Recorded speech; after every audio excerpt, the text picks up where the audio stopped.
यो हल्ला बे त यो कस्तो पाकेछन् है झरी नसकेछन् फल अझै पाकेको छैन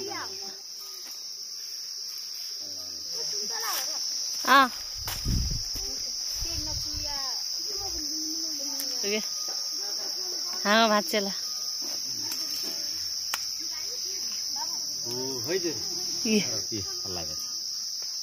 के हो त्यो मङ्सिरमा हुन्छ यो अहिले सुन्तला खाना यो साल नि खुर्सानी पनि भएर यो